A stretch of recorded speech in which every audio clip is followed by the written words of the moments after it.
O Núcleo de Estudos Espíritas Vinha de Luz, da cidade de Praia Grande, Santa Catarina, apresenta o programa Na Vinha com Jesus.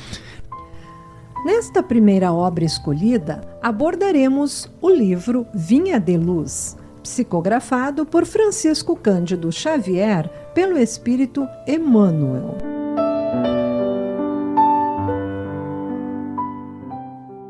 Neste programa abordaremos o capítulo 3, O Necessário. E disse Jesus: mas uma só coisa é necessária. Lucas, capítulo 10, versículo 42. Citaremos Emmanuel. Terás muitos negócios próximos ou remotos, mas não te poderás subtrair-lhes o caráter de lição, porque a morte te descerrará realidades com as quais nem sonhas de leve. Começamos os comentários do grupo aqui de estudos Vinha de Luz, dizendo que Emmanuel nos chama atenção para o caráter das necessidades materiais. Ele nos informa que, sejam quais forem os trabalhos executados na esfera material, deveremos estar atentos para as possíveis lições a serem extraídas deles, desses necessários bens materiais, desse caráter na nossa vida. Estar atentos para essas lições, para extrairmos, então, destas lições, as realidades vividas neste orbe, para que venham a ter valores morais adquiridos e que nos ofereçam, então, oportunidades de crescimento, através da esfera espiritual. Pois é, Martinha, a gente sente, que ouvindo esse comentário aqui, esse teu comentário, que muitas vezes a gente tem muitas lições e elas precisam ser repetidas exaustivamente, porque a gente não entende, a gente não compreende, não introjeta. Então você erra uma vez, inclusive tem falas, tem ditados que são terríveis, como por exemplo, eu sou assim, sempre fui assim, não vou mudar. Então a pessoa está totalmente obliterada, ela não quer mudança, ela não quer se reformar, ela erra, alguém está apontando que ela está errada e ela continua dizendo, em outras frases, estou errada, sou errada, sempre agi errada e vou continuar agindo errado. Não quer a mudança. Não quer a mudança. E podemos também pensar que, ao termos muitos negócios, devemos lembrar que tudo fica para trás. Que essa preocupação que temos do dia de amanhã acaba turvando a nossa visão do que realmente é necessário. O necessário para a riqueza que acaba transcendendo a matéria. Tribulações da vida, peso, fardos são construções nossas, das nossas ansiedades, por querermos alcançar uma realidade supérflua que não resiste e não sobrevive além desta terra.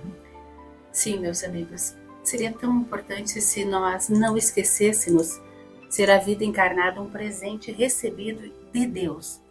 E que tem o quê? Ele vem oportunizar, então, através dessa reencarnação para nós, justamente esse crescimento. Portanto, reduzir nossa existência terrena a meros objetivos materiais é desprezar sim, a cada reencarnação, a grande chance de evoluirmos, é perdermos tempo precioso. Verdade, Martinha. Voltamos então ao Emmanuel, que nos diz, administrarás interesses vários, entretanto, não poderás controlar todos os ângulos do serviço, de vez que a maldade e a indiferença se insinuam em todas as tarefas, prejudicando o raio de ação de todos os missionários da elevação. Podemos dizer nesse comentário que o ser humano, transitando pelo orbe terrestre, ainda é imperfeito, tanto o orbe quanto nós, seres humanos, né? Tendemos a controlar todas as situações em que nos vemos envolvidos. No entanto, nós sabemos que muitas vezes, como está nos alertando o querido irmão Emmanuel, que à nossa volta rondam fortes e variados interesses egoísticos, distorcendo até mesmo os nossos melhores propósitos. Sim, Regina, os projetos que traçamos na direção do bem comum, dos atos fraternos aos que necessitam do nosso apoio e conselhos, uma palavra amiga, um ombro oferecido àquele que sofre, que perdeu a esperança, enfim. Embora tenhamos boas intenções em trabalhar na seara do Mestre, na vinha de luz do Mestre, não devemos nos descuidar dos interesses ocultos, meus amigos. Aqueles ilícitos ou maldosos, dos que possam estar próximos de nós com a intenção de servirem-se em proveito próprio de nossas obras. Pois é, você vê, a frase que eu acabei de citar do Emmanuel, né, fala que a gente não tem como controlar os ângulos desses serviços que a gente quer prestar ao próximo, porque a gente vai se bater com a maldade, com a indiferença, com a resistência. Então, são todos esses entraves que a gente vai encontrar pelo caminho. No nível que já estamos nos encontrando através dos estudos da doutrina, já sabemos que devemos nos apiedar. E a fala do Paulo sobre o Emmanuel, quando ele diz administrarás interesses vários, é isso, Regina? Os interesses vários, os externos, né?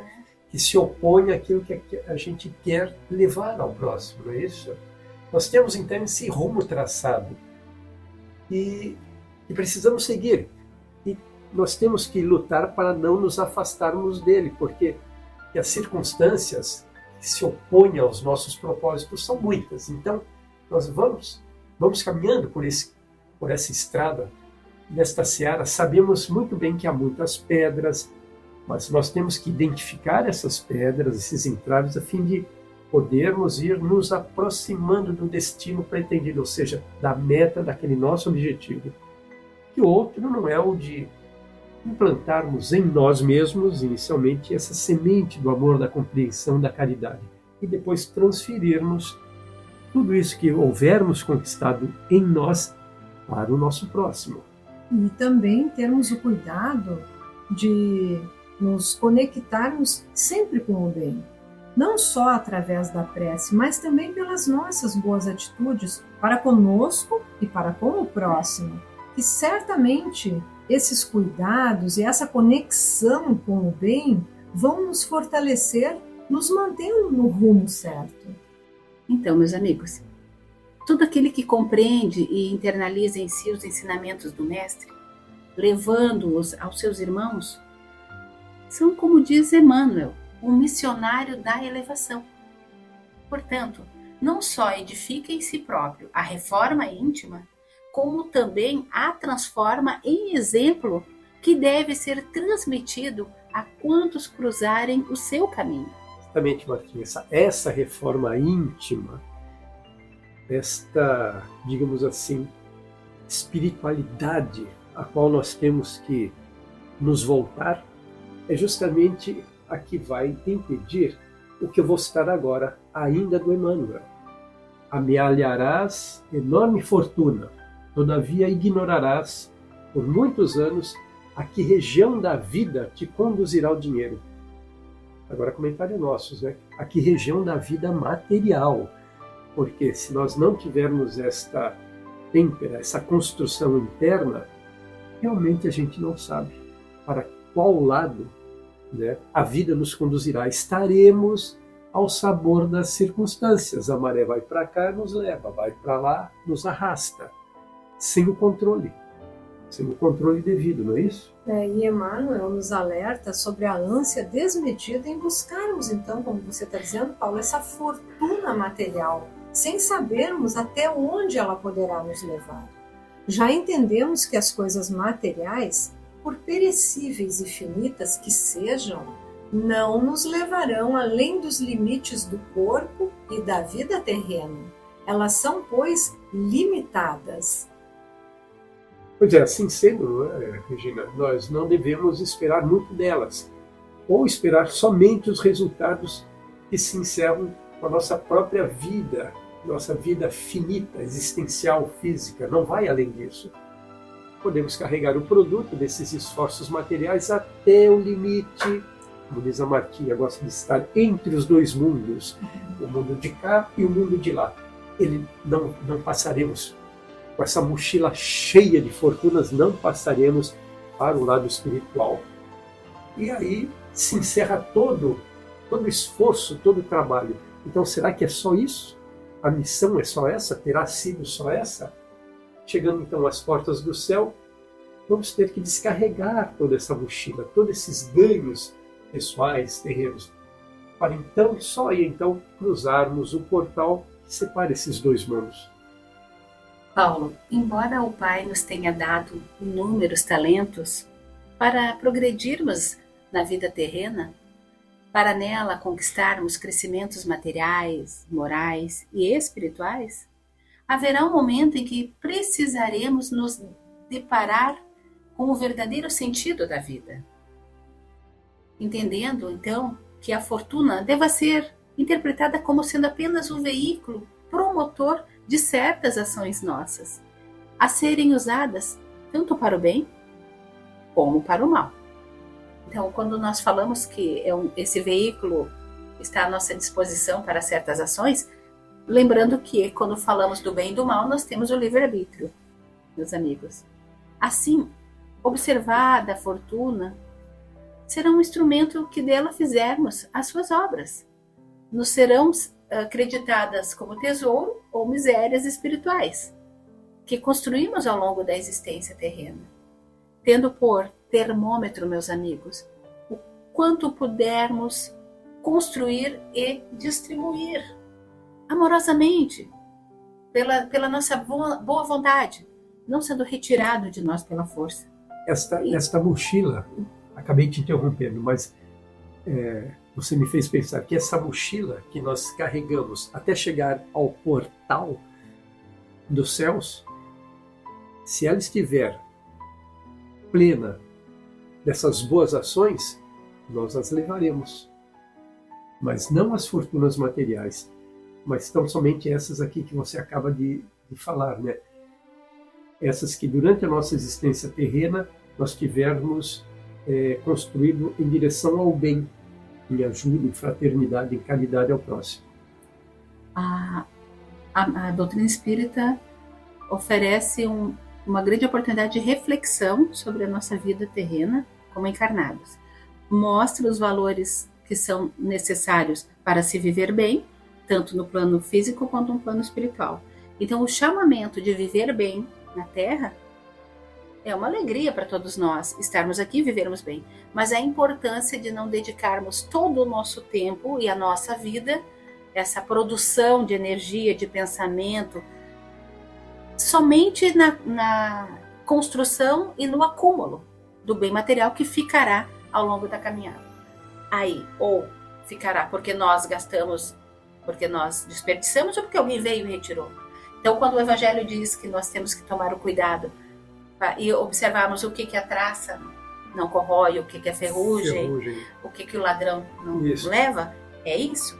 Esses valores que nós estamos falando aqui de o necessário para a nossa transição feliz, são esses bens que ficarão conosco. E abramos aspas mais uma vez para Emmanuel. Improvisarás pomposos discursos, contudo, desconheces as consequências de tuas palavras.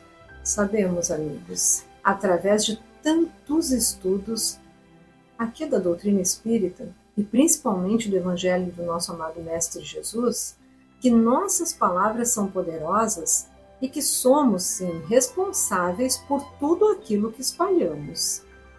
Através das nossas ações, que são frutos também dos nossos pensamentos. E Emmanuel volta a nos lembrar o que muitas vezes acabamos esquecendo e que nos foi citado por Jesus: orai e vigiai. Então, Regina, e devemos nos lembrar também dos cuidados que discursos pomposos devam ter, estando sempre em rigorosa conformidade com as ações daqueles que os proferem. Inexistindo tal sincronia, tendem a cair no vazio, trazendo irremediável descrédito ao orador, bem como à doutrina que se esteja professando. É tão importante quando o Emmanuel nos traz o orai e vigiai, para que, além de nós nos debruçarmos sobre os livros e buscarmos a doutrina espírita, o evangelho do mestre, nós estarmos atentos para como nós estamos levando para a nossa vida esses estudos. Então, nós não precisamos nos preocupar com tantas coisas pomposas e brilhosas. Não é isso. É a simplicidade. Ou melhor, é a humildade. Orai e vigiai com humildade. Exatamente. E é aquela coisa da conexão, né? Da sincronia que você citou aí, né? Eu não posso ter um discurso caridoso se não pratico a caridade. Eu não posso ter um discurso altruísta se eu sou extremamente egoísta. Como diz inclusive uma letra do Cazuza, né? A realidade não corresponde aos fatos, né? As palavras não correspondem aos fatos. Então essa sincronia é importante. Além disso, o vigiai também me leva a pensar que antes de abrirmos a boca, pode completar. Quando ele fala do vazio, então, melhor dizendo, as consequências das tuas palavras que nós citamos sobre cair no vazio, é quando eu posso cair em mim e penso, eu faço tanto, estou aqui dando um exemplo, e faço tanto e eu tenho tantas obras, e como é que eu me sinto tão vazia, tão infeliz, tão frustrada? As pessoas não me reconhecem, eu estou fazendo o necessário e não sou compreendido. É outro momento, então. Será que estou fazendo por mim ou por elas? Exato. Né? Quero colher que louros, não é isso? Voltamos ainda mais uma vez para o Emmanuel. Não nos dá trégua, viu? Ele nos chama o tempo todo. Abramos aspas. Organizarás grande movimento em derredor de teus passos. No entanto, se não construires algo dentro deles, para o bem legítimo, pensar-te-ás em vão. Falando ainda sobre esse comentário do Emmanuel, na questão 115 do Livro dos Espíritos, Deus criou os espíritos simples e ignorantes, como lá está nos dizendo. Não colocou imperfeições nas criaturas, mas a própria criatura as desenvolveu com o seu livre-arbítrio. São as nossas diversas reações em relação ao que a vida se apresenta, então. E essa vida se apresenta com as necessidades da matéria. Mas até onde a vaidade, por exemplo, de angariar para ostentar, para disputar, para se escravizar, nos traz benefícios, Regina? Pois é, Martinha. O viver bem é diferente do se escravizar para esse tal viver bem. É uma contradição, uma confusão que precisa ser arrancada da vida do espírito, do nosso espírito que quer, como diz Emmanuel, construir algo dentro dele para o bem legítimo. Meus amigos, então temos que entender que estes enormes projetos materiais que nos sugam as energias acabam não agregando nada para o espírito imortal. Temos que analisar até que ponto isso nos será útil. Embora tenha utilidade, sim, no nosso dia a dia. Sim, Martinha, tem essa utilidade, mas temos que estar atentos para ver até que ponto eles constroem algo de positivo para a nossa essência espiritual, nossa essência moral. Para que servirá tamanho esforço de construção no plano material? Ou será que ele servirá para o bem legítimo? Para o bem comum? Porque esse bem legítimo, esse bem comum, ele não nos cansa, ele não nos desgasta e nem nos causa ansiedades. Então esses projetos, esses movimentos, eles poderão tanto prejudicar como ajudar. Depende do ponto em que eu estou, do que eu quero fazer e para quem eu quero fazer. Se eu estou fazendo só visando a mim, a me ostentar perante os outros, ou se eu estou visando justamente o próximo. Este é o ponto, né? A gente tem que estar atento para os reflexos, se serão positivos ou negativos no outro, na comunidade, ou se ficará circunscrito só a mim, a minha família, os meus amigos, ao grupo ao qual eu me afino. Pois é, nós temos que fazer então essas perguntas enquanto é tempo ainda, para refazermos os projetos divinos que trazemos em cada um de nós e que todos podem, de uma forma ou outra, fazer em prol tanto de si, de sua família, mas não esquecendo também da comunidade lá fora, do próximo, pois somos todos de uma grande família, somos todos irmãos. Como é bom ouvir.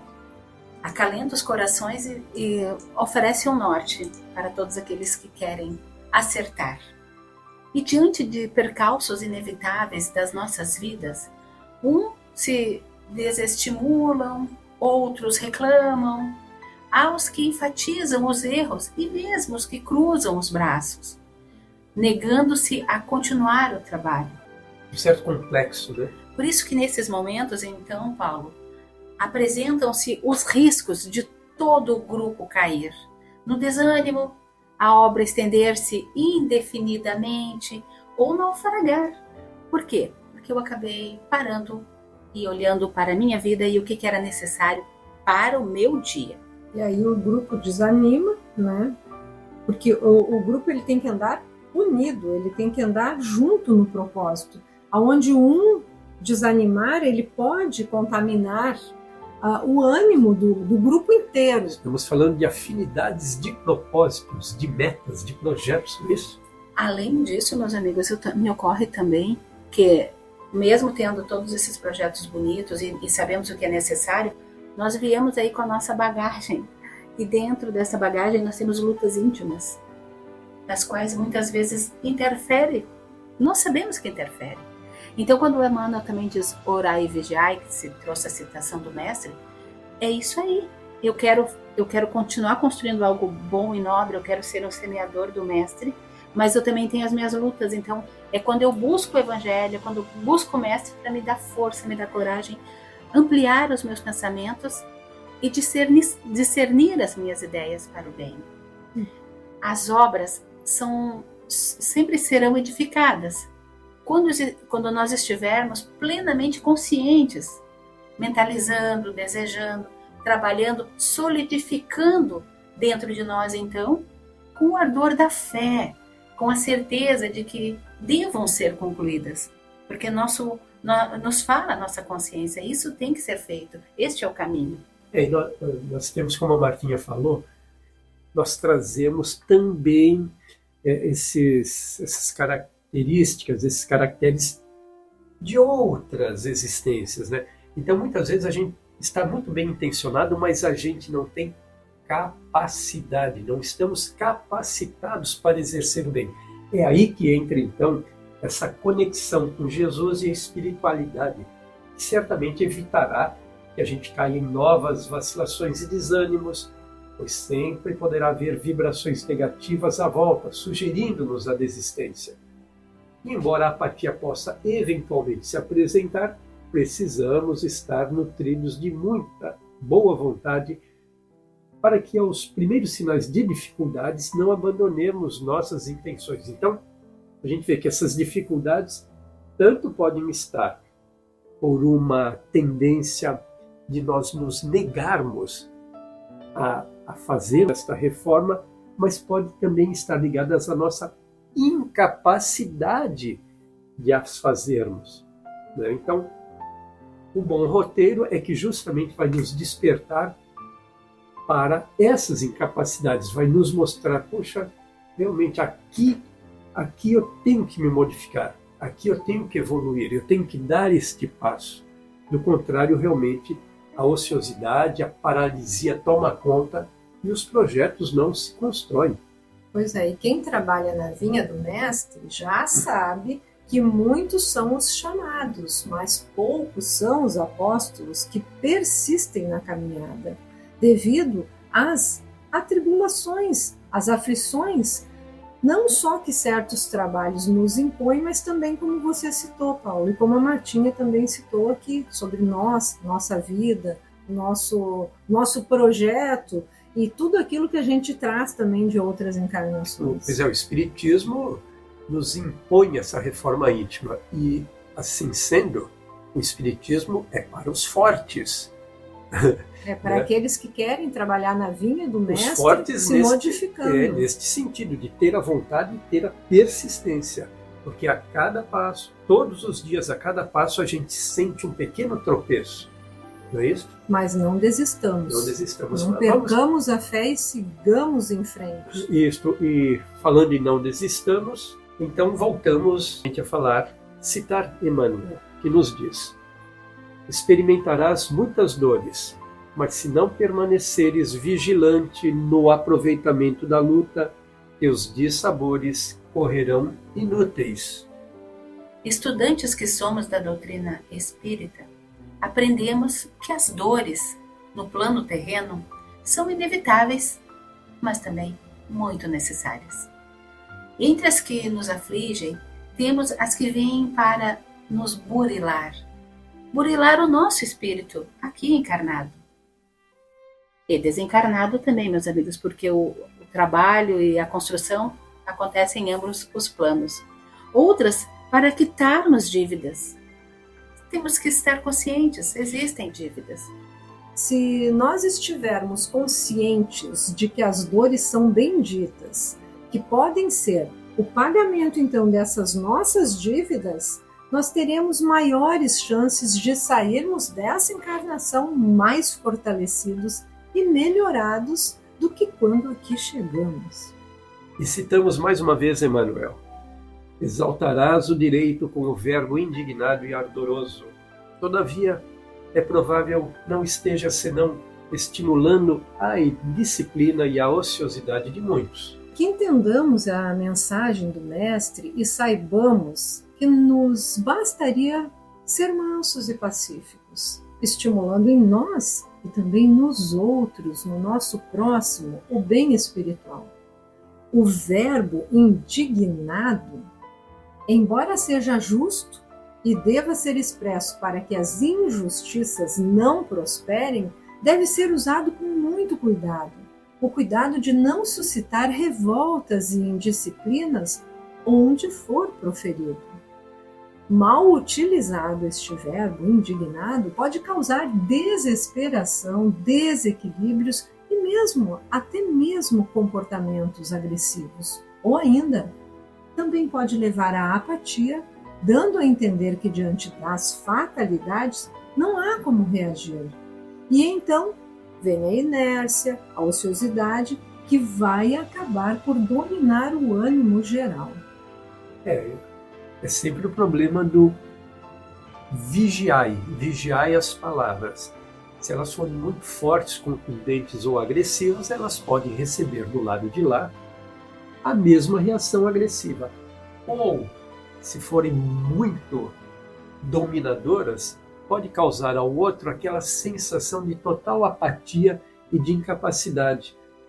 E vai levar para o outro a ideia de que, bom, eu não tenho nada a contribuir, vou me abster.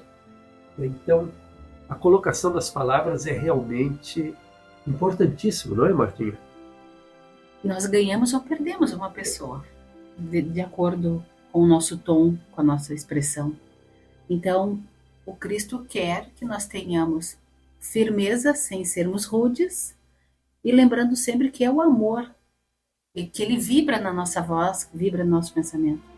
E também, Paulo, um outro pensamento me ocorre, é que ao eu proferir algo para o meu irmão, ele está vivendo outra vez o íntimo, a vida dele de uma forma que ele não vai nem conseguir captar o que eu quero. E eu aí, às vezes, eu julgo, condeno, e acredito que eu estou falando lindamente, mas o outro aqui, eu não consegui nem entender que o outro precisava da minha ajuda. E eu queria que ele me escutasse. Exatamente. Ter essa sensibilidade para discernir os vários graus, os vários patamares em que as pessoas estão, nós e os outros, né? Sem essa percepção, sem esse parâmetro, né, de nivelamento, realmente desnivela o discurso, né? Ele não atinge o propósito. A mensagem do Emmanuel, o necessário, é isso. É o captar o que é o necessário. para a minha vida, mas eu tenho que ver o que é necessário, porque o outro não está na mesma sintonia, na vibração que eu, mas ele tem um coração bondoso e ele quer. Então, o vigiai, como ele é amplo, ele é um leque.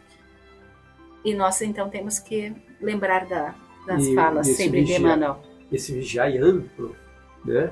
Ele deve carregar essa preocupação com o outro, que nada mais é do que uma perspectiva amorosa, de entendimento, de aceitação, não é isso?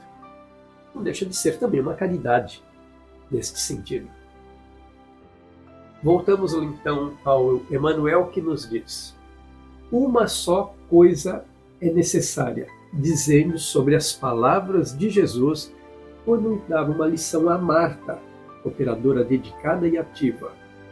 E ele diz então, mensagem do Mestre: Jesus desejava dizer que, acima de tudo, compete-nos guardar dentro de nós mesmos uma atitude adequada ante os desígnios do Todo-Poderoso, avançando segundo o roteiro que nos traçou a divina lei. Meus amigos, não conhecemos quais sejam os desígnios do nosso Pai. Por isso, sendo dóceis e aceitando com resignação o roteiro que Deus nos traçou, respeitando as suas leis e amando-o acima de tudo, e ao próximo, ao nosso irmão, como a nós mesmos, seremos com certeza capazes de entender o que nos seja necessário para vivermos com serenidade. Essa coisa que acabamos de falar agora, né, da palavra, da mensagem ao próximo, está aqui contemplada, né? Acima de tudo, devemos respeitar também essas leis, amando o próximo como a nós mesmos. Do contrário, não seremos capazes de entendê-lo e de ajudá-lo. Voltamos então ao Emmanuel, que nos diz: realizado esse necessário, cada acontecimento, cada pessoa e cada coisa se ajustarão aos nossos olhos no lugar que lhes é próprio. Sem essa posição espiritual de sintonia com o celeste instrutor, é muito difícil agir alguém com proveito. E, para agirmos de forma proveitosa, devemos então aceitar o que nos cabe, como já dissemos, né, com resignação, entendendo que todas as coisas estão onde tem que estar. E tudo acontece como tem que acontecer. Até porque todos esses movimentos não se deram aleatoriamente, mas são todos, em cada uma de suas nuances, produtos das nossas ações, orientadas pelas nossas escolhas através do nosso livre-arbítrio. Ah, Regina, quando entendermos que para vivermos bem nos basta o necessário e que podemos ajudar o próximo abrindo mão do que nos seja supérfluo, começaremos a adquirir os mais valiosos patrimônios espirituais, ainda como encarnados. Conscientes de que somos espíritos encarnados e que teremos um retorno para a pátria espiritual, que somos imortais. Hoje, ainda é possível analisar para ajudar e ajustar e para mudar as prioridades, identificar o que realmente é necessário. E compreendermos, Martinha, que tudo está alinhado para o nosso crescimento, com amor. Mas eu preciso, ou nós precisamos estar sintonizados com o celeste instrutor, conforme já nos diz Emmanuel, para agirmos com proveito. Servirmos a Deus é termos a paz e a certeza na vida futura, mudando o ponto de vista que temos da vida. Sendo tudo provisório, não nos enganemos mais. Já sabemos que tudo é provisório, então trabalhemos com proveito, o proveito que o Pai quer de todos nós.